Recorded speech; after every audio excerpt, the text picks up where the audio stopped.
Hello and welcome to the Intentional Clinician podcast. I'm your host, Paul Krauss, licensed professional counselor. In today's episode, I'm going to be interviewing Dr. Peg O'Conner, a professor of philosophy. Dr. Peg O'Conner has written a new book, Higher and Friendly Powers, Transforming Addiction and Suffering.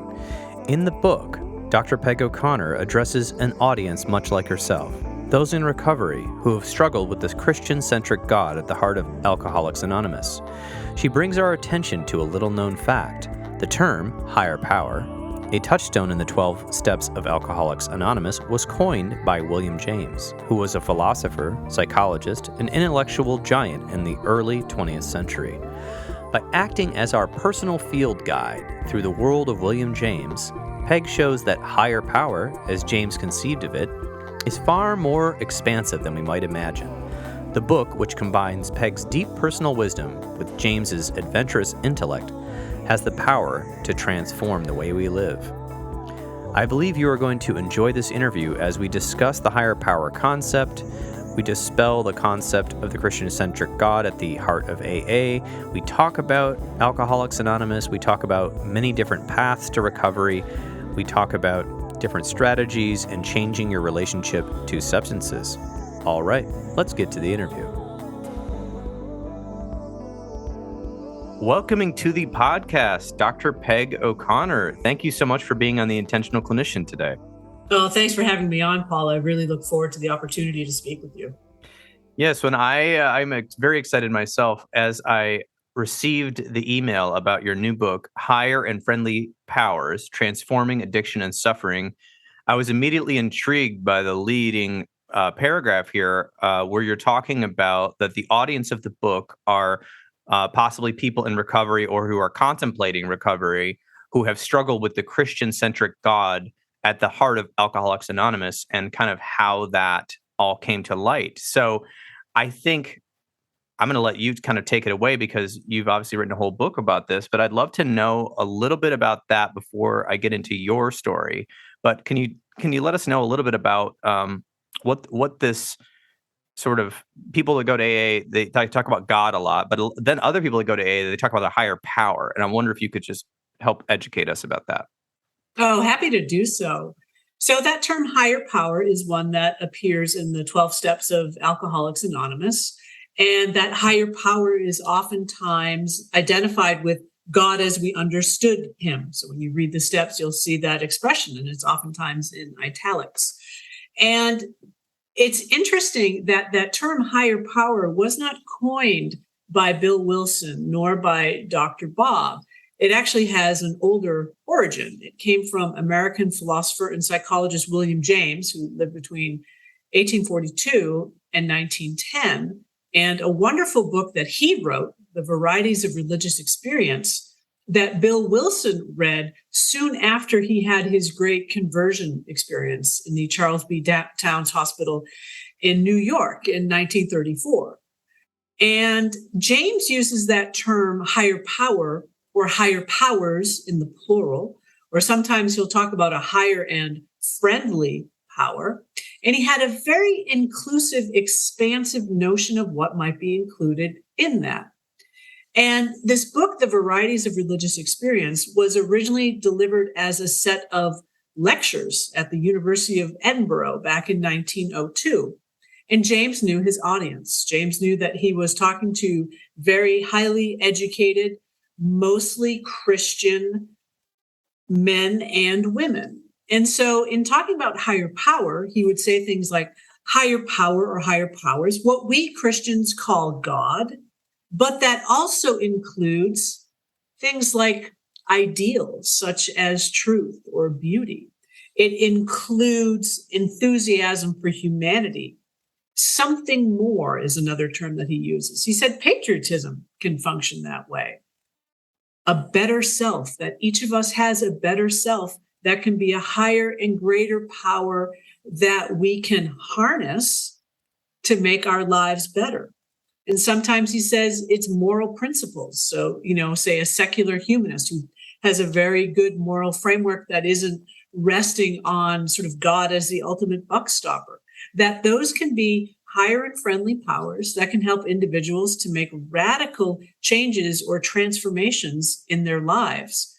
So in this book, Higher and Friendly Powers, I wanted to rehabilitate and reanimate that concept and return it to its wonderfully inclusive and expansive sense, because my fear was that many people who perhaps go to AA for the first time and they don't share that same kind of Christian background or the different kinds of denominations and faiths that comprise Christianity, that they might feel like they don't belong there.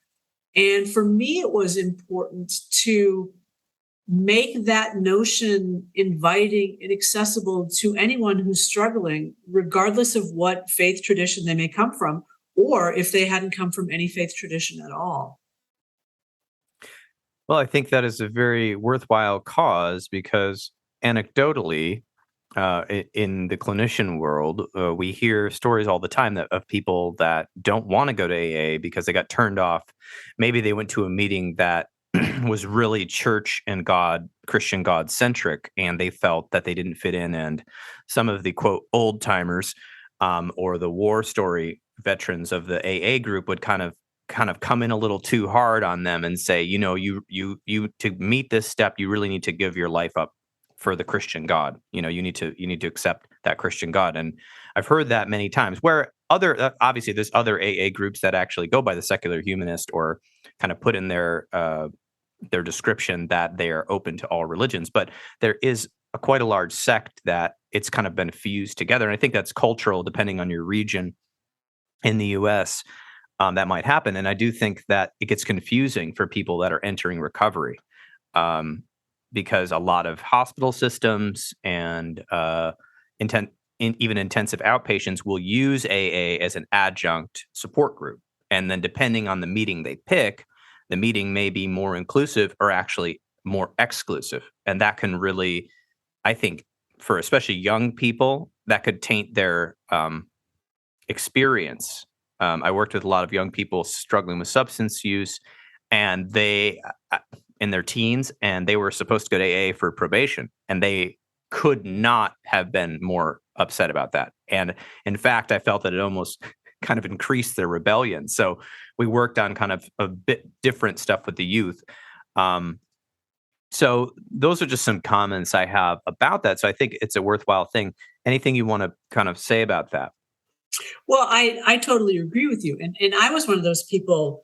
I tried going to AA when I was in college, and I had been raised as a Catholic, went to 13 years of Catholic school. And then I, went into my first AA meeting, and that language immediately turned me off because I felt like I was right back in a Catholic school setting where the engine oil of Catholicism is shame and guilt. And so I felt like I brought all that baggage in there with me, and I was too busy trying to carry that baggage around rather than think about why was I in there and what kind of help might I get. And the other thing that was hard for me with AA, particularly as a young person, and I still struggle with it as an older person, and I'm someone who has been in and out of AA. I have a kind of uneasy relationship with the program. I have profound respect for the program, and I'm so grateful it exists. It has helped millions of people. And I also worry that, as you said, it is a dominant model in many of the inpatient treatment programs. So there's always been a very interesting relationship between Alcoholics Anonymous, which is not a treatment program, and the 12-step model that is used in the vast majority of in and outpatient treatment centers, where then attendance at AA meetings is, as you say, it's an adjunct, it's an add-on, it's something that is expected.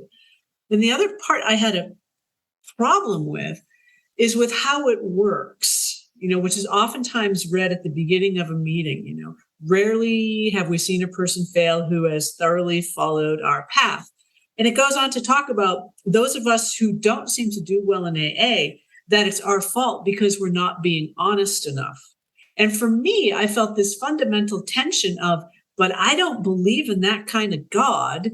And yet I'm supposed to believe in that kind of God in order to do the steps. So I felt by staying in AA, I was being kind of my honesty was being counted as a kind of dishonesty, and it could be written off as, well, I just wasn't trying hard enough. I wasn't working the steps hard enough, that I didn't want it enough. And, I was a 19-year-old, totally messed up college student who didn't know which way was up. And so for me, not wanting to be in AA for a good long time meant that somehow I was failing because, if this is how it works and this is how the program works, and I'm already not even able to get to step 2 because I've tripped on step 1, then gosh, the problem has to be with me. And that's always really bothered me. So in some ways, this book I've written is an itch that I've been waiting to scratch for nearly 40 years. Oh my gosh, I hate to say that out loud, but it's been something that I've carried with me about that notion of God. And I'm not dishonest by saying I don't believe in that kind of God, but that doesn't mean I don't believe in something else as higher powers. Yes, I think that kind of nuance is important, especially in recovery, because everyone who's been in recovery or a substance use counselor who isn't really trauma informed or that educated in certain ways, they can say honestly, as their experience, this is the way it works. This is the things you need to do. This is what the big book says. And we know that this works. And of course it can work, but everyone has to find their own motivations and reasons to do it. And if we kind of lock people into the tighter we lock people into, you must do this, there usually is a reaction in the nervous system or the body of feeling trapped or meets with our personal story. And it doesn't feel like we are the ones experimenting with life and figuring it out for ourselves. Instead of it being a guidebook, it's like an instruction manual. Like, this is the only way to get sober. And I think that is where it kind of goes awry at some of the meetings or some of the ways people talk about what is overall a very good idea and a very good outline for helping people. So yeah, I'm curious. So you kind of explained a little bit about why you wrote the book, but perhaps just to give the listeners an idea of your background, I did read your bio about you have extensive experience in writing different books and teaching and philosophy and all of that. But perhaps you could just tell us a little bit about your personal story leading up to this point. I started drinking young. I was just about to enter my first year of high school, and I started drinking. And within about a year for sure, it had taken off, where suddenly I was drinking in ways that my friends weren't. That I was the blackout drinker, and I was drinking hard and I was drinking heavily. And I felt great shame for the ways I was drinking. It was a way in which I felt so different from my friends. And I knew that I was already drinking my way out of friendships, sophomore, junior year in high school. So there was great shame to the way I was drinking. And there was also great shame. So this is in the late 1970s, early 1980s, when I was coming to see that, wait a minute, I don't like boys. I think I like girls. Oh my gosh, am I a homosexual? And, in a Catholic school context, that is exactly what you don't want to be. So I felt like as a young person, I was just steeped in shame, that every fiber of my being bore the stain of some kind of shame. And that's utterly debilitating. And so drinking was meant both to be my refuge, but it was also my torment. I was trying to strike an impossible balance where I could maybe feel normal and that I fit in with my friends.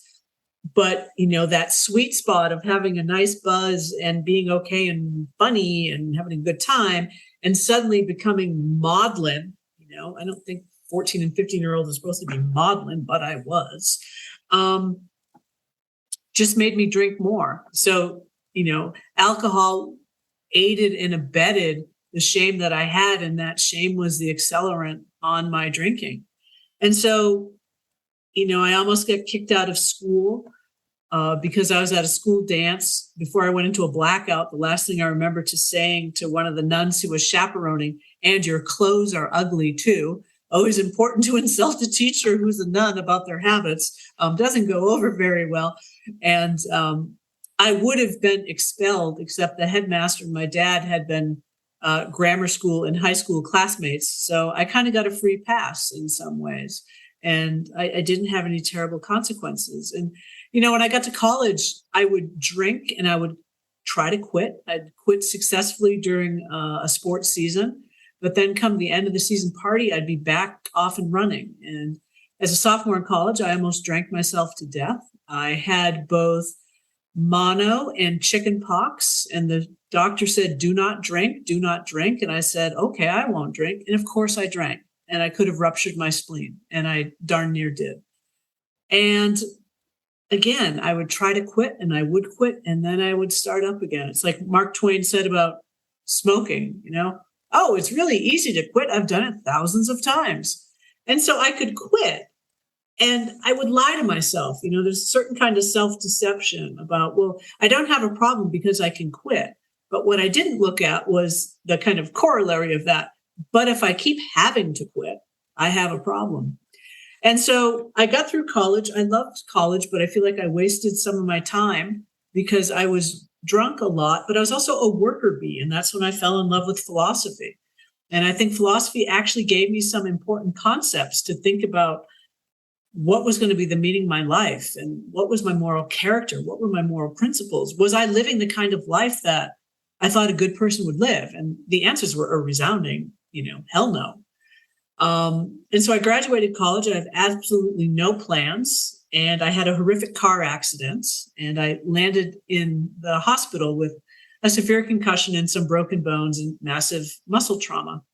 And I was in the hospital bed, and the nurse came to offer me pain medications. And so this was in 1987. And I remember having the distinct thought, Betty Ford, here I come. I knew if I started taking prescription painkillers, I knew what I had done with drinking. And I had loved cocaine, but it gave me debilitating headaches. So I didn't do too much of that, but it's a good thing I didn't. But I thought, oh my gosh, if I start taking painkillers, I'm going to feel a nice veil come down between me and the world, and I will want to hide behind that veil of chemical substances. And I declined. And I got out of the hospital, and I realized I hadn't had a drink for a while. And now I understand that was probably a function of the severe concussion I had. Now we know more about how concussions affect cognitive and emotional affect and all that. And I felt emotionally flatlined. I didn't even care enough to drink. And so at that point, I made a decision. Well, let me see how long I can go. In the past, I'd gone a month, sometimes 2 months. Let me see how long I can go. I'm going to treat it as an experiment because it's a very live hypothesis that I could drink again. I'm going to try to enliven the hypothesis that I don't drink again. And so I like to say that experiment is still going on. It's 35 years in my experiment, and I'm acutely aware that I could make different decisions, but I choose not to. And so I am someone who will now say I'm a grateful alcoholic, not just because I'm grateful for my sobriety, but I'm actually grateful for the condition that I live with, because I think it has made me become a better person. It makes me, I think, a better teacher. I think it has helped me to cultivate more of a sense of empathy for the struggling of others, to look for the students perhaps who fall between the cracks, who have the happy facade, but once you peek behind it a little bit, you see that there's a lot more going on there. And so I'm grateful for this. I call it a condition. I don't call it a disease. I'll call it my addiction. And I'm happy for it. And it turns out it's something that I wouldn't change. And I have some regrets about the things I've done, but I've also learned how to move on from regret and not live with regrets. And I think that's a gift of long-term sobriety. Yes, thank you so much for sharing your personal story. I do find that myself, and I know many listeners do really love that, because it's inspiring to see how someone does something. And in your way, you gathered information, you had, done things, but this experiment that you ran where I can drink again, but I'm just going to see how long I can go, I think sounds like such a great recipe. So interesting, because as far as I understand in AA, there's a point in AA. Is this a step where you just need to be sober? Isn't that a step where you say I have no control over this addiction and I have to try to get my chips by getting 30 days, 90 days. Is that part of AA? Well, I don't think it's part of it. I mean, the first step is that we admit that we're powerless over alcohol, that our lives have become unmanageable. And I think that many of us can recognize that, right? So, I mean, I was passed out behind the demolished grocery store, or, my friends were hiding me in the bathtub when the police were coming to raid a party. I was powerless. Once I got going, I was going. My life was unmanageable. But then the question becomes, what's the scope of that powerlessness? So I am someone who is more than happy to say I'm powerless over a whole bunch of stuff. Turns out I can't do my taxes on my own. I need an accountant. I can't lift a 300-pound box by myself, but I need someone else, or, preferably I need a dolly or something like that. And I think one of the struggles in AA, though, is that scope of that powerlessness goes beyond your particular substance or behavior to be about everything in your life. And I'm not powerless over everything in my life. All kinds of things I am, and I'm willing to acknowledge those. But I always have some power in some control. And so this is where I think a lot of people struggle with saying, I'm powerless over alcohol, but I don't want to say I'm powerless over my whole life. And I don't want to turn my will over. And this is where the God language comes back in. I don't want to turn my life over to some other being, a providential being that has a will and a plan for me. And my job is in some ways to just sit down and shut up and go along and follow the plan that this God has for me. But if you believe that I'm truly powerless over everything, there's great comfort in believing that there is a being that has all the power that can fix things for you. But if you don't believe that, like I don't believe that, I want to hold on to some agency and I want to take responsibility. I want to be the one to make change. I want to keep myself central in my recovery because I was central in my addiction. Does that make any sense? It made some sense in my head, Yes. but I'm not sure it made Yes, sense. absolutely. I do think this is where traditional theology and philosophical concepts clash. And I think the way we interpret them clashes. And often the most simple way to say, and I don't know if I believe people even when they say this, is that I'm just listening to God's voice. I'm following God's plan, and you need to do that too. You need to stop your ego. And I see the value in like our ego that is like, I can drink forever and I'm in denial. I can do whatever I want. I see the value in, kind of being able to meet and understand that your ego or some part of you really needs to drink or really needs relief, which I was going to go into the trauma part of it, which we may go into later. But just on this concept, stay here, I see the value in that. But I don't think you can force someone to go, okay, yes, you're right. My ego is, I'm driving myself to drink. I need to give up my entire life plan and give it to God. I think that is as a step or part of the steps is counterproductive because we have to want to do that on our own. We have to wrestle with that. And so, and the extremity of giving it up is also, I think, very scary for people and also not really practical. As a clinician who's really studied trauma and is sort of different how traumas can like manifest in different narratives in your mind and different memories in your mind, there are always parts of us which create ambivalence. One part of us wants to be happy. The other part of us wants to sabotage that happiness because it's scary and might go away. Or one part of us wants to be sober, but the other part of us is like, yeah, but I'm really stressed out. And what am I going to do on Wednesday night when I'm so stressed and I can't relax and I can't sleep? I might need a drink. I might need something, right? And so there's competition within us. And I think as a clinician, I try to help people find the middle area and start making small agreements with themselves that satisfy both sides on a path, right? But it's their own path.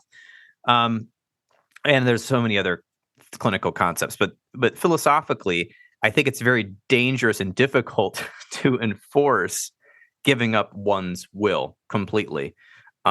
I just don't think it's honest. And I think in some ways it can be called spiritual bypassing, because the people that supposedly do it, I find, have usually massive egos. They've just translated the drinking for I'm in touch with God all the time and I know what God's saying and I know what God wants for you, like that kind of thing. I don't know if I went off the rails there. But. No, I don't think so. And so William James had this wonderful expression. So in 1902, he talks about the habitual center of a person's energy. So 1902, habitual center of a person's energy. So it sounds kind of new agey, wavy gravy. But what he means by that is that each of us has animating concerns or principles or activities or practices that are so central to our identity that I would say they're the axis around which other activities turn, and an axis is held in place by those activities that surround it. And he's very clear that you cannot change the habitual center of someone else's energy. You can't do it. You can try, but you cannot do it. So using that concept and putting it in conversation with addiction studies, I think people who are in the worst throes of addictions, that they're using behaviors and those substances, those behaviors become their habitual center of personal energy, right? That's what the person focuses the most on. And as much as our loved ones want to change that for us, no one else can change that for us. We have to do it ourselves. And what James says is you have to have a willingness to change. There's a vast chasm between wishing something were different, like, oh, I wish I were 6 feet tall. I wish I had $1 billion. I wish I could get that promotion, and being willing. Wishing can spin all around and never engage with any kind of action. But if you wish so hard and you think your wishes should be made true by someone else, or they just kind of magically happen, you're going to just stockpile the resentments. But when you're willing, you take action to begin to meet those things that you want. And wishing that you were sober isn't going to get you anywhere else. Wishing someone else was sober isn't going to get them or you anywhere else. Being willing to start to make some changes. So you said, start to make some agreements with yourself. Start to keep some promises to yourself. Willingness is always attached to action. So where there's no action, there's actually no willingness. And it makes us be, so, the title of your podcast, The Intentional Clinician.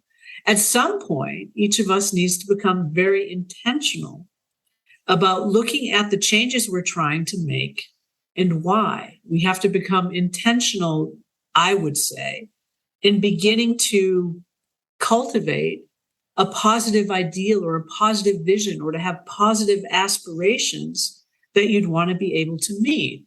And so, when you bring up, how trauma infuses and enforces all of this, there's a very strong correlation between people who suffer various kinds of abuse and adverse experiences at young people who go on to develop addictions, in part because they begin to use earlier.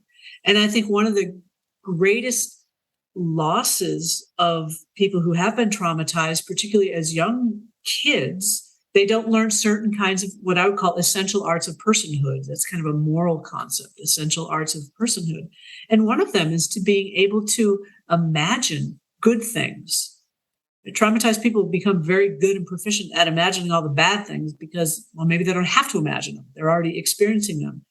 But to imagine good things and to be able to hope well, to hope in a realistic kind of way, and to be able to have self-trust. Those are all things that traumatized people, and people, I think, in the worst throes of addiction, oftentimes neither ever fully developed or perhaps didn't have those skills in the first place.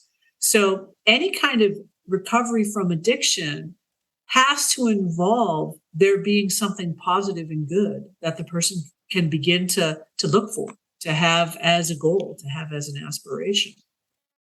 Absolutely. And this is slightly off topic. I'll get into asking you some questions, but I wanted to talk about the idea of strength-based therapy and strength-based coaching in the in the recovery world.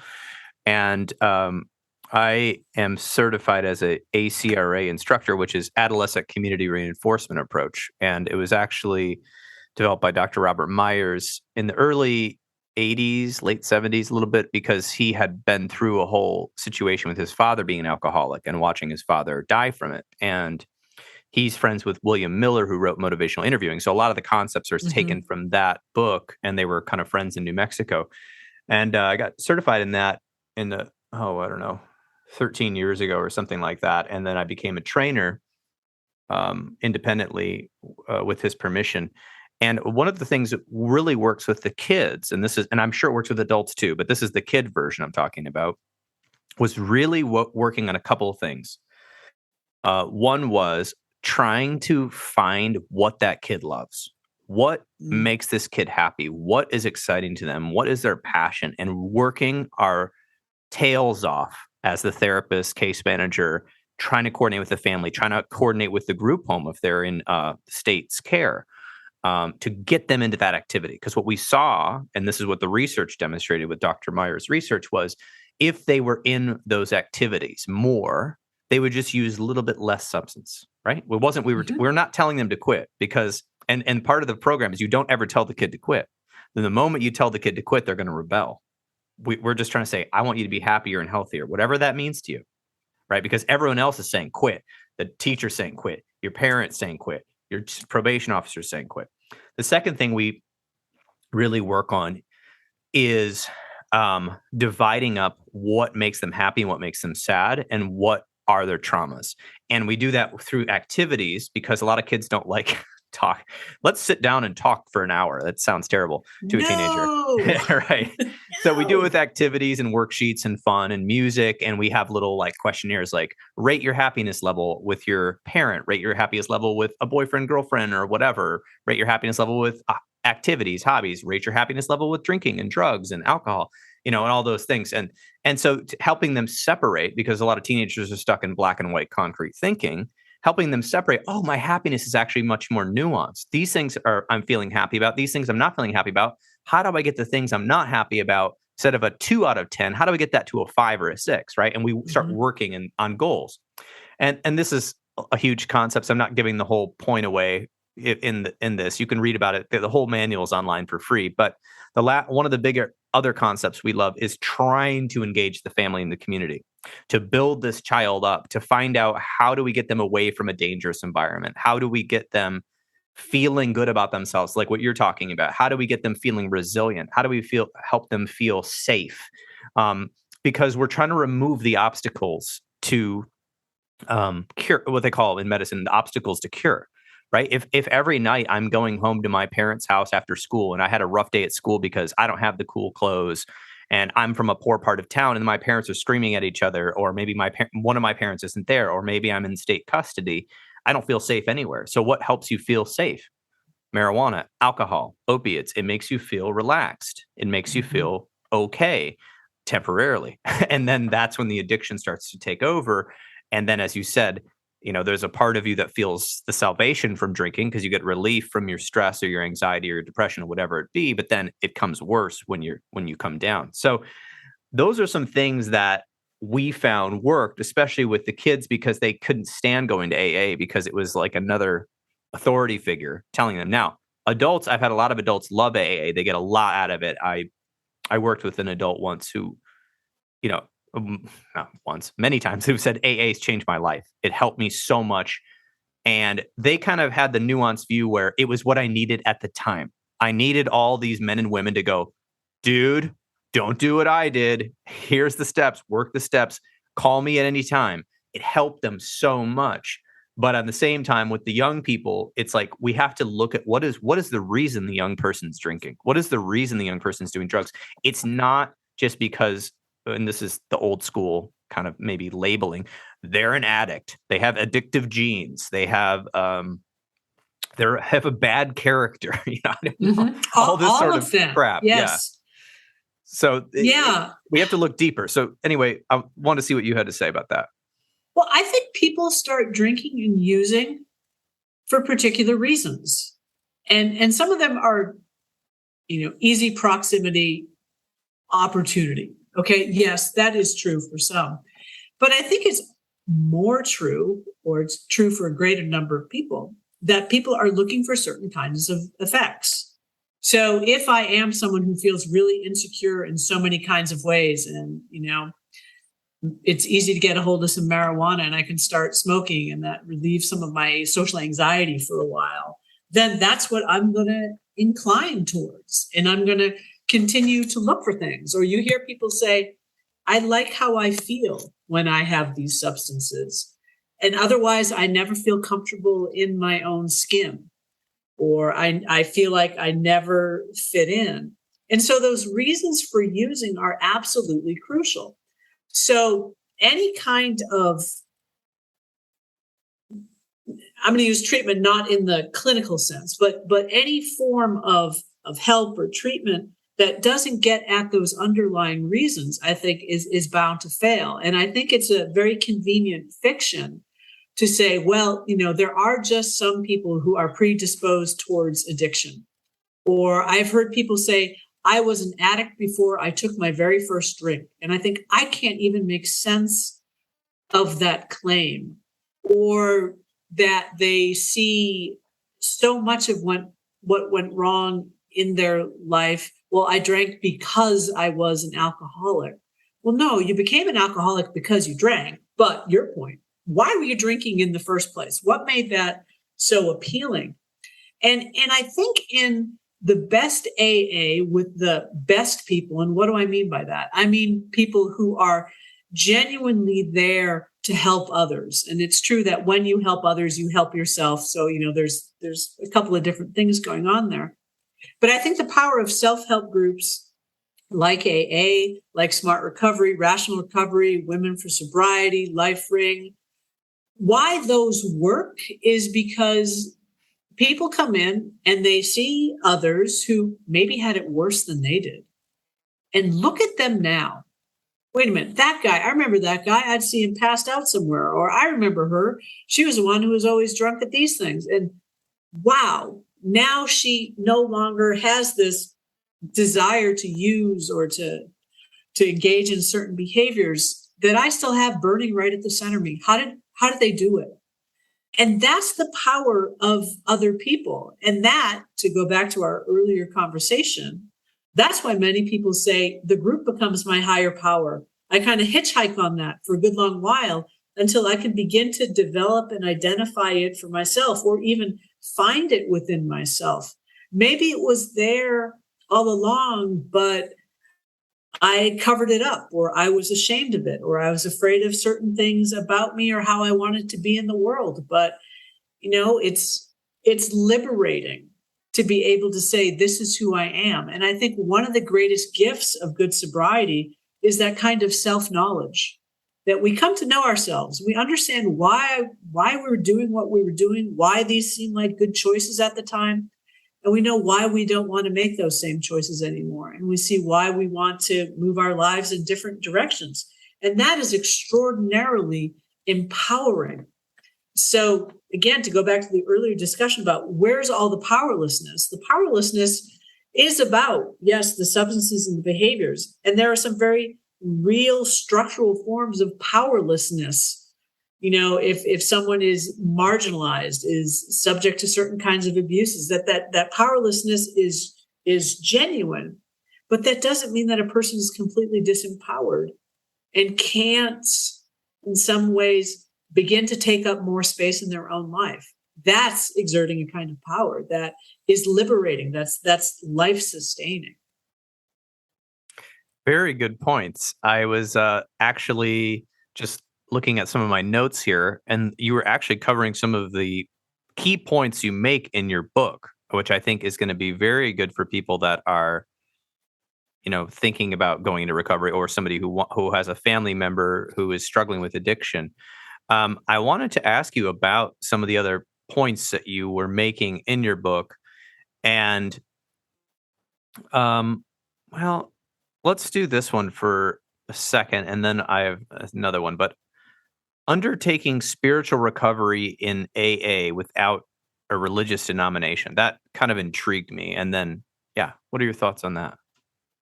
Well, I think if you are someone who is easily at home in Christian faiths, different denominations, then AA as a program is well made for you. And it may well work for a good long time. It may work forever for you. And I celebrate that. For those of us who, lost a Christian faith or never had it, or who come from a different faith tradition, how do we make ourselves fit into AA? That's one way to think about it. And sometimes it feels like you got to shoehorn your way in, or as I said of myself, I felt really dishonest being there. So are there different groups that operate with that broader conception of higher powers that takes God out of the driver's seat and lets each individual person decide for him, her, or themselves sort of what that power can be? How do they want to identify it? And, that's what I think sometimes is really tough, as we talked about earlier. Meetings can be very different. You can go to a meeting that is very kind of traditional, old school. We read the big book. We only read conference approved literature. This is the program. If you fit into it, great. And if you don't, whereas other groups are, they strike out that God language. They talk just about higher power and say whatever you want it to be. But it shouldn't be a matter of luck that you are with groups that you feel a kind of harmony with. I mean, that is one of my sadnesses about AA, is that it can be a real struggle for people who don't fit in to find a way to fit in. And I think that's why you have spin-off groups like AA Agnostica, for example, that takes much of the good of the program, particularly about the obligations that we in the program have to each other, and centers that rather than this God doing something for you. Yes, I love that you mentioned that, because one of the things you were talking about all these groups, and they work really well for some people, and depending on the group and which group you find and all of that, like we talked about. But one of the things that we sort of anecdotally say in the therapy world is everything gets worse in isolation. So if you're isolated, anxiety, whatever you're prone to gets worse, addiction. So being around people, whether it's on Zoom or whether it's in person at one of these groups, can be a powerful thing if the people in the group are open to that connection. Yes. And that connection, keep going. Yeah. What are your thoughts? Well, I mean, that's that whole thing about higher powers are meant to be expansive. They encourage a kind of openness and connection beyond. James's expression was beyond our own little embattled selves, right? So to be open to something more, which is that connection that I feel like when I walk into those rooms where someone sees me and gets me, and I don't have to explain certain things about myself where maybe my friends no longer understand me. They say, I don't even recognize you anymore. Or my family says, you know what? You have become a person that we don't recognize anymore. You're too disruptive to our family. I mean, a lot of people say the first time they come into the rooms of AA, they felt like they were home in a kind of way, and not to romanticize the notion of home, because we all know that's where some of the worst trauma can happen. But there's a sense of having found people like me.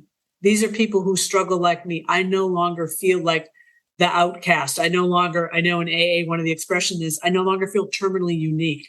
We all thought, oh, nobody has it as bad as I do, or nobody knows how rotten I am because nobody could be as bad as me. All that kind of, I'm making these gestures with my hands, that you just you shrink down in yourself and your world gets shrunken to be everything that's bad about you. When you're with people who are in some ways leading by example, who are just living their good lives because this is what they're able to do now, and they have a kind of joy. Even witnessing that, I would say, might be enough. It's a spark that might ignite that kind of willingness to try to get what that guy over there has, or what this person has, or gosh, this person I knew in high school was the biggest jerk in the world, and now I look at them and I think, wow, he's really got something that I want. And that's something that they talk about in AA, in finding a sponsor. Look around and see someone who's got something that you want. And I think that's in some ways a good recommendation. I mean, particularly in the beginning, because I think oftentimes we come into those rooms and we're utterly defeated. We feel like we have nothing of worth in us. Like our moral character is deeply flawed. We're failures. We've let so many people down. We can get stuck in that infinite loop of everything that's wrong with me. Other people can help to break that loop by showing us what could be right for us and that what we can make right for ourselves. I love that because just coming from the clinical sense, this is a metaphor, but we find that when people feel down about themselves, then they often make conclusions about what the world is. So it's like, I am worthless. The world is scary and never going to be right. And so we make these vast conclusions, which end up being belief systems, and then we live by them. So yes. Alcohol is the only reprieve I have from this terrible, stressful place, right? Yeah. And William James really understood that. He said there are about 5 stages of what he called world sickness, or when a person becomes so, what's the way to put it? They start to be governed by, this is this wonderful concept from one of the mind cure writers in the US in the mid to late 1800s, Horace Fletcher. He talked about fear thought. So forethought is when you're looking forward and you're trying to take things into account. You're being circumspect so you can make a good decision. Yay, forethought. Fear thought is when fear begins to color everything that you look at in the future.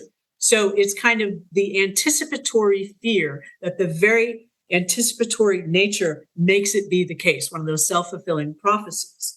And so William James takes that fear thought and he talks about the ways that human beings begin to suffer what he calls this world sickness. And some of these levels can be fixed. So the first one is joy chilled. Things that used to bring me great pleasure, kind of lukewarm about them. I don't want to do them anymore. It's like, I used to play tennis, but And then there's joy destroyed. It's like, no, I don't enjoy it anymore, but I just really can't stand it. And James says, those are manageable because you can adjust your attitude. Right now, the issue is in you. It's something about your attitude. But the more severe forms of that have to do with the wrongness is out there in the world and you're having to experience it. So he said, you got joy chilled, joy destroyed. And then the philosophical term is anhedonia, fancy word, which just means no pleasure. Like nothing is bringing me pleasure anymore. I don't like anything. I'm flat. I kind of feel like, oh God, you're walking along in a beautiful day and you trip on a tree and you blame the tree root. It's like, why is everything out to get me? And then there's active anguish, where, oh my God, my life has no meaning or value, and who am I? And I hate myself, and everything is always a source of torment.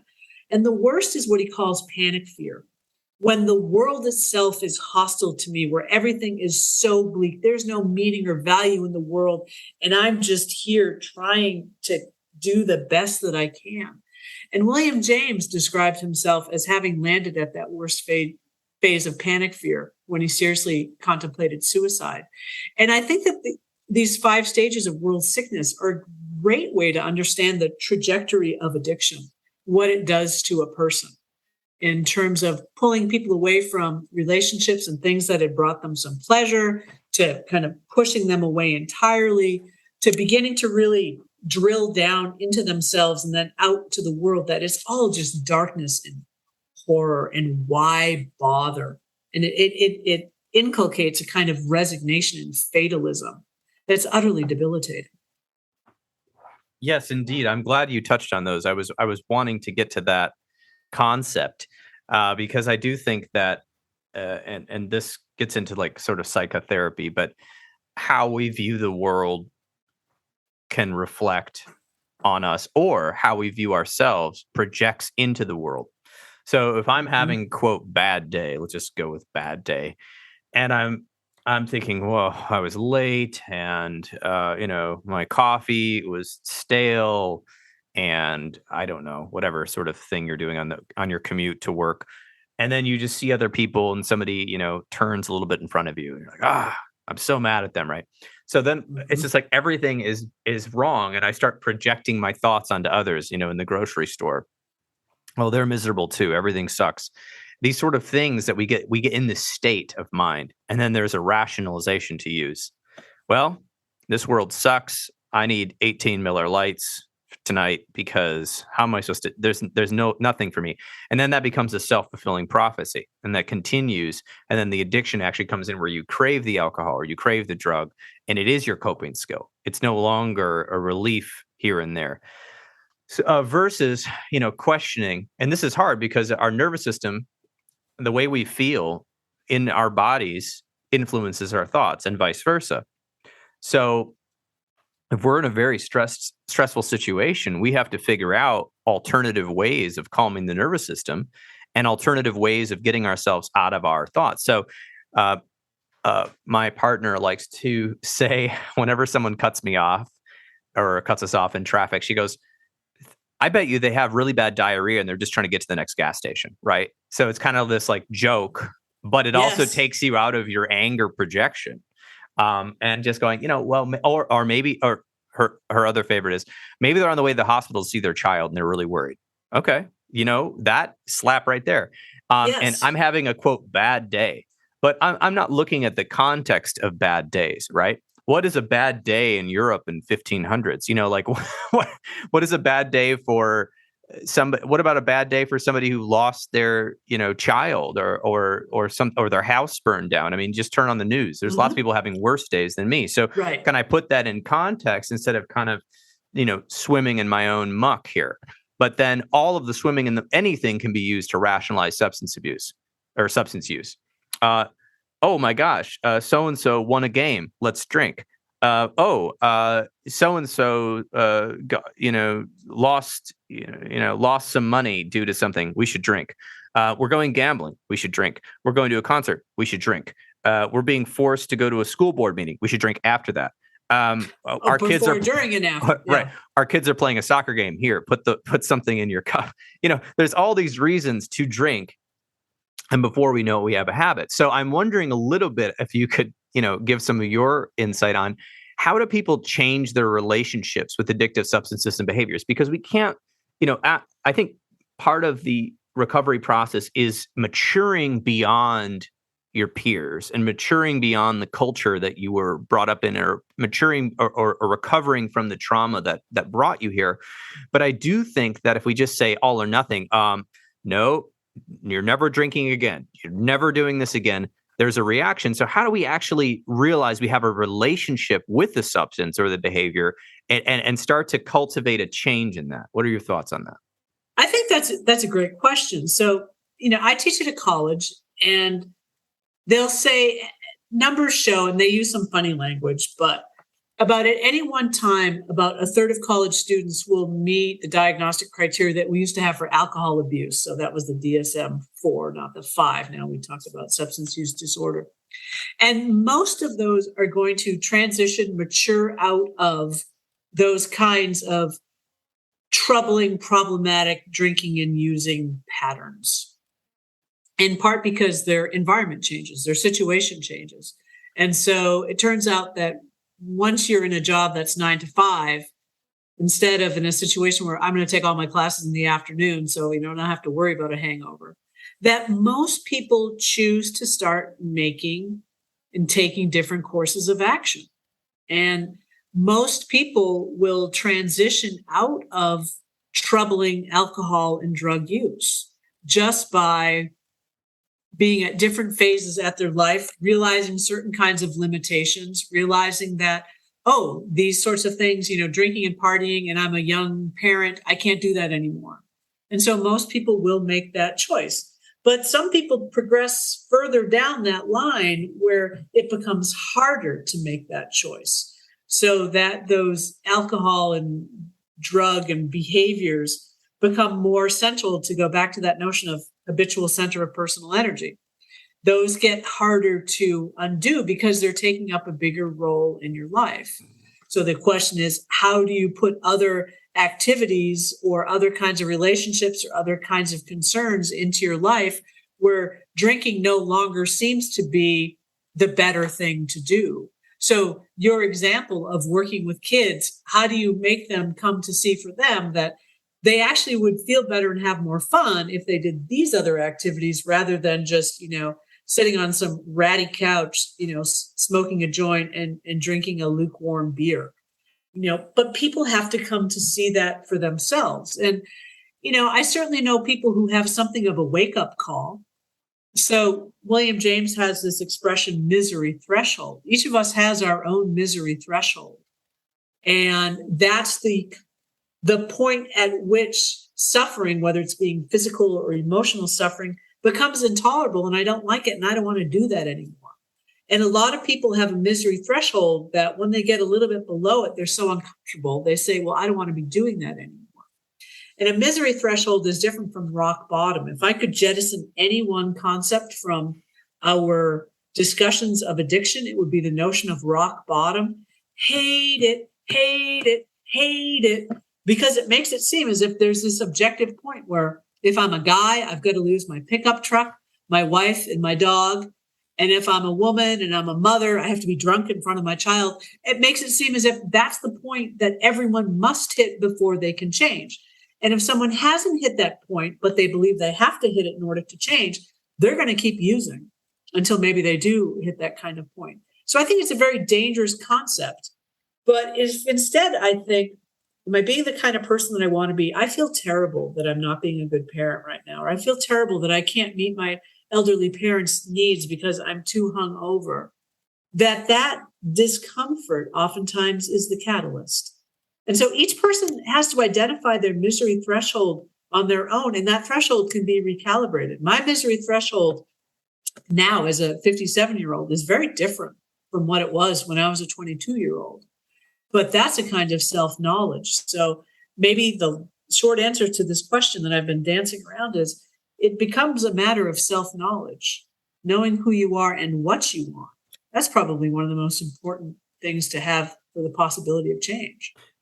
I agree. Yes, absolutely. We've got to start with self-knowledge and who you want to be and what you envision yourself being versus whatever has happened to you, whatever that created, whatever you are right now. And being able to imagine a different future or imagining a different self. Another piece of self-knowledge, I think, is self-reflection. And I think one thing that people who are in the active grips of substance use, they don't really self-reflect. They think they're self-reflecting because they say, I'm a piece of this, or I'm a this, Yeah. I'm doing all this negative. Wallowing is not self-reflecting. Right. But one of the self-reflection activities we do in the program for the children, for the adolescents, is we very gently ask them, what are the positive short-term results of using in these places and using this when? And they go, what do you mean you want to know what the positives are? I said, well, you wouldn't be using if there wasn't a positive. But I said, but usually it's short-term. And they go, what does that mean? I go, well, it doesn't last forever. You feel great, but then it doesn't last. And then what are the long-term negative consequences? And we go through each different consequence, like what happens with school, what happens with friends, what happens with relationships, what happens with money, what happens with legal. And they go, oh my gosh. And I don't tell them. I ask them. I said, what is it for you? Some people say there are none. I said, okay. But a lot of kids go, geez, well, now everyone's judging me.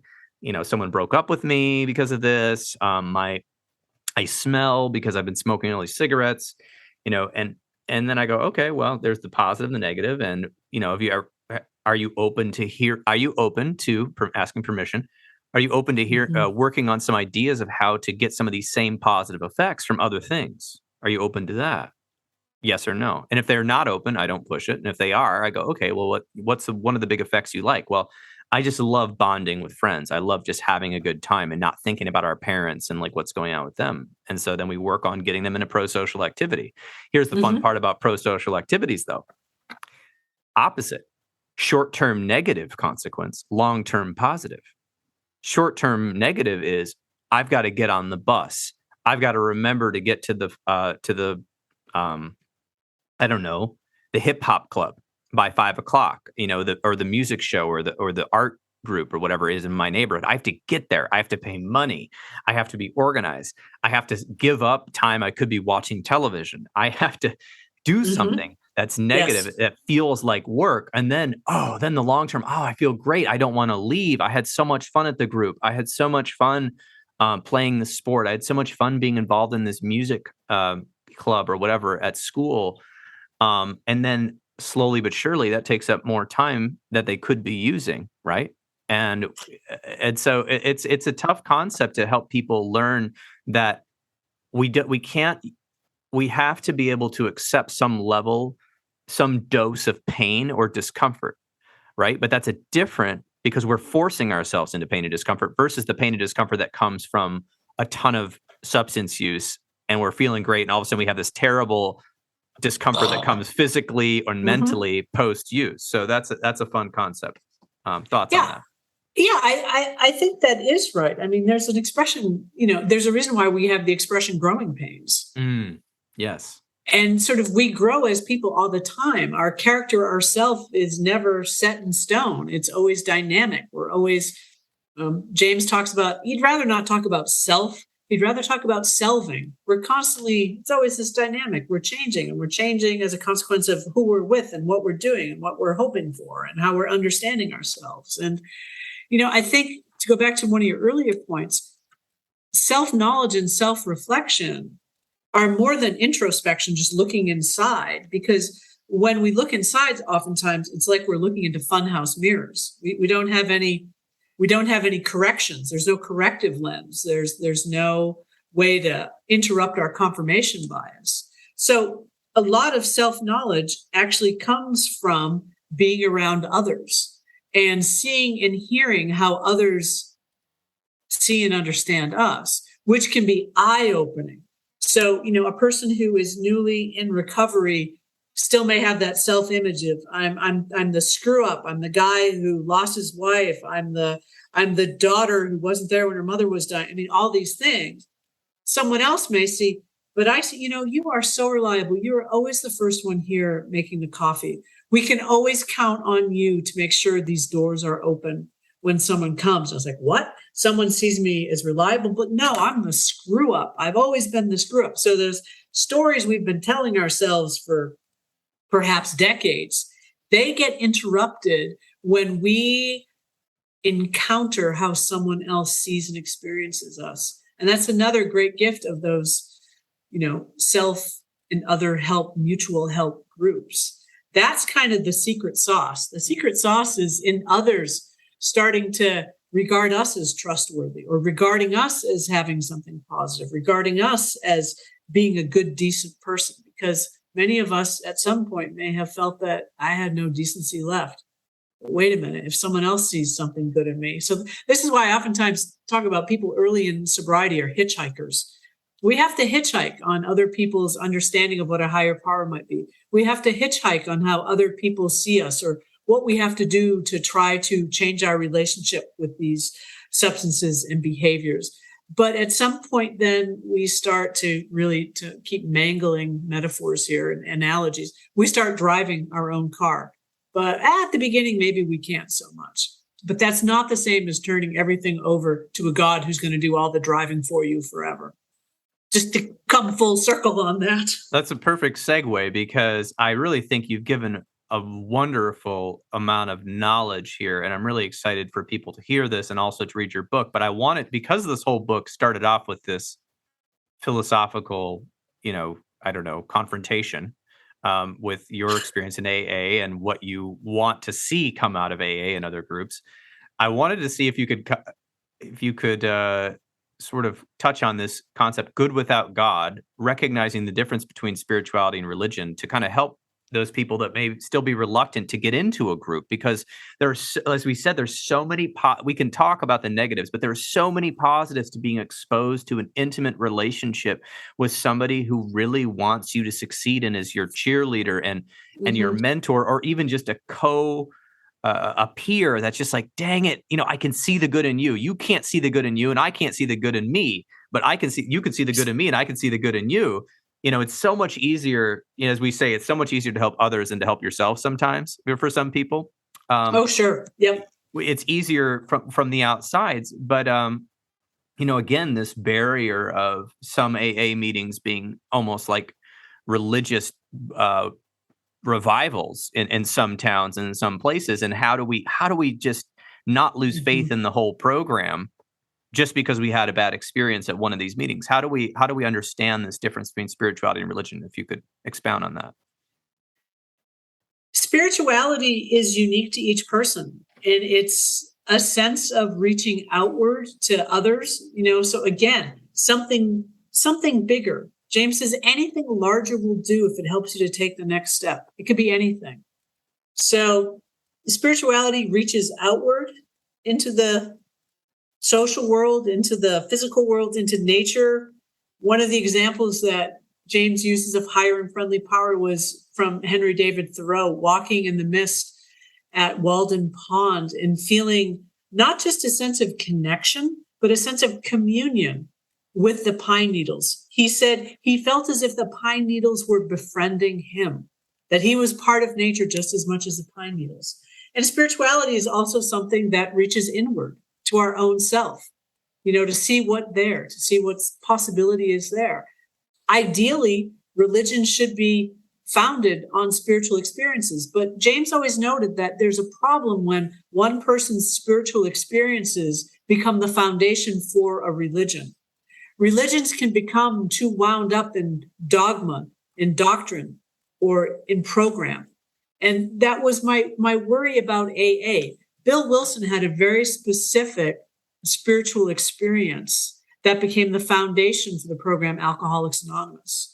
And for many people, it seems as if I didn't have one of those big conversion experiences. Maybe I don't belong here. This isn't for me. And James says, you always have to be careful when that happens, when one person's spiritual experience becomes the foundation for a program, because it's going to preclude or leave out other possibilities for spiritual transformation. So it's pretty widely accepted that Bill Wilson single-handedly wrote Alcoholics Anonymous. Dr. Bob looked at stuff after the fact when they felt like, oh my gosh, we better get these guys involved so it doesn't seem like it was a one-man band. But it really was a one-man band. It was Bill Wilson. And one of the earliest members of AA that we forget about, his name was Hank Parkhurst. He was the businessman. He wrote that section from The Businessman, which you read now and, your hair should stand on end. It's very much a product of his time. But Parkhurst advised Bill to remove a lot of that God language because it didn't leave enough room for people to make those discoveries on their own. And so when a program starts to function as a religion in the sense of it's got rules, this is how it works. We do these things. We open meetings this way. We close meetings that way. That actually is kind of contrary to what William James says should happen. So if Bill Wilson and Dr. Bob regarded William James as a co-founder because they were so taken with his work, then I think having that kind of openness to doing things a little differently in AA is totally in spirit with William James as a co-founder of AA, and it would encourage openness and expansiveness and inclusivity as virtues of the program and of the individuals who are trying to be sober within the program, and focus less on here's the program, you must do the steps in these order, you must have this kind of relationship with God, because that then, as James says, religions become like corporations. They become like businesses. They're rules, they're bureaucracies. And no meeting should be driven by personalities. And, AA understands that with its traditions, where it's principles.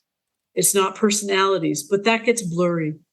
And that's what happens in religions. You've got the belief systems, but then you've got the people who kind of enliven those belief systems. Yes, and as we know from the group therapy literature and sort of the the organizational literature that's been coming out recently about how taking a bottom-up approach versus a top-down approach actually helps a corporation or a business get better and learn. And in group therapy, that the group has to evolve through stages. It would make sense that an AA group that's going to be very effective would evolve as the members evolve. And while they have the basic principles and beliefs and core values, that they might incorporate some different ideas and different things. So I'm hoping that maybe your book will influence some of the AA world out there to, I'm sure there's plenty of groups that already are evolving and whatnot, but just to kind of update a little bit of some of the rough points that some of the stereotypes that may have emerged from AA about like hitting rock bottom. I mean, that's a concept that's so toxic. I forgot to comment on this, but I've heard families say this, that they maybe haven't even read the big book, but they go, I'm just waiting for them to hit rock bottom. And then they're almost like trying to facilitate them hitting rock bottom. Like, well, maybe if I yell at them enough and take away enough of their stuff, it's kind of like really hit rock bottom. It's like parents who want their kids to get chicken pox. It's like, well, I'm going to throw you in the room with all the other kids with chicken pox. You're like, oh. Right. Like, I'm doing this for your own good. And it's like, I don't, with a lot of damage. It depends on the person. A lot of damage in the process. Some people don't hit rock bottom and they just, things just get worse. And so we have to remember that everyone's journey is different. And that's why we have to be a listener and not a knower. And I think that's I think if you can do that in AA and everyone can be a listener and not just a knower, and yes, tell your story, what happened to you, but don't know what is right for others. Don't put the shoulds on. Yes. I mean, in very, very, very early editions of the big book, they took out the word must, they took out the word should. So that's why they say these steps are recommendations. So that's what the steps are. But again, it's always individuals who are putting it in. And it may be with the best of intentions. I want you to get sober. So I really think you should do this and you must do this. The 90 and 90 that worked for me, it doesn't necessarily mean it's going to work for someone else. So as I've said, I have enormous respect for AA. And I've also seen people who wash out of AA. So my hope is this book maybe help some people to get to AA, to be able to inhabit it fully and honestly in a way that they don't feel like they're lying. And it's also to say, you don't need AA to be sober. There are different ways to be sober. And William James had a lot to say about it. And so too does Smart Recovery and Life Ring. It's you keep trying anything that's available if you really want to make a change. And hopefully you will find something and make something work for you. I love that. That's a key point, I think, to anyone listening who's struggling with substance use or somebody who has a family member or a loved one who is struggling, is that there are many paths to this person finding their personal way out. Yes. And I think that is definitely the takeaway message. And I think that, and what that involves is really just not giving up and being open to different possibilities or treatments or books or whatever it might be. For somebody, it may be pottery. I don't know. Maybe that's the way they get out of it. Who's to say? And it could be, like me, I kept saying, oh my God, I'm a failure. I stopped drinking and then I start again, and I stop drinking and I start again. And to maybe rethink that, to say that each time I learn something. And maybe, that time I first got a big chunk of not drinking, that it showed me sort of the high water mark. It showed what I was possible of. Okay, so maybe I couldn't stay up there right then and there. But when I started again, I saw that I could get there. I had done that before. Maybe next time I can do it even one more day. So all is not lost when someone has a slip, or all is not lost when someone has a relapse. There's still much there to build on. Oh, I love that. I couldn't agree more. So yeah, with that note, I think this has been a wonderful discussion. Yes, I fully agree. Thank you, Paul. Oh, you're welcome. And I just want to encourage people to check out your work. You've got multiple books and also your column for Psychology Today, Philosophy Stirred, Not Shaken. And you've done a lot of publishing in your day. And right now, the new book, September 2022 is coming out. It's actually out now. We pushed up the pub date to August 15th. It is now officially out. Yay! So you can get it right now. So you can get it right now on your Kindle. There you go, on your Kindle, wherever fine books are sold, on the internet. Higher and Friendly Powers, Transforming Addiction and Suffering by Dr. Peg O'Conner. It's been my pleasure to speak with you today. Thank you so much. It's been great. Thank you for having me on your wonderful podcast series. Thanks for all you do for people struggling in all kinds of ways. Thanks. Thank you. And there you have it. This has been another episode of the Intentional Clinician Podcast with Paul Krauss. If you're enjoying the show, please share it with people you know. I would surely appreciate it. If you'd like to, please give us a rating on iTunes. It really helps get out the word about this podcast. If you are looking for an EMDR International Association consultant, I can now provide 20 hours needed to become EMDR International Association certified, as I am an EMDRIA consultant. I have groups and I have individual sessions, both online and in person. You can check out details by going to my website, counselingsupervisorgr.com or healthforlifegr.com, and send me a message. If you are in need of counseling, do not hesitate to make an appointment with a local counselor in your area. You can also make an appointment with the excellent clinicians in the Grand Rapids area at Health for Life Counseling and the Trauma Informed Counseling Center of Grand Rapids by visiting www.healthforlifegr.com. The recording you just listened to consists of the personal opinions of Paul Krauss and his guest, and while these are based upon literature they have read and their experience in the fields they are in, these should not be viewed as the definitive opinion on any subject. Listening to this podcast is not a substitute for treatment. If you are in a crisis, please dial 911 or the National Suicide Prevention Line at 1-800-273-8255, or you can just dial 988. Did you know that you could support your local bookstore by shopping at www.bookshop.org? You can order books from the comfort of your own home while supporting local brick-and-mortar businesses near you. Michigan Mental Health Counselors Association and other counseling associations are very important to keep quality counseling and therapy services available in the United States. It helps increase education, promotes best practices, and works on legislation to make sure that counselors and therapists can have a living while they're working and helping our communities. So if you're not involved, please join your local association or the national associations, American Counseling Association, Arizona Counselors Association, Michigan Mental Health Counselors Association, as an example. If you want to get trained in EMDR therapy, I recommend EMDR Training Solutions. I'll have a link in the show notes. You can use the code INTENTIONAL at checkout and get $100 off your first training. Until next time, I'm wishing you all a safe and peaceful week.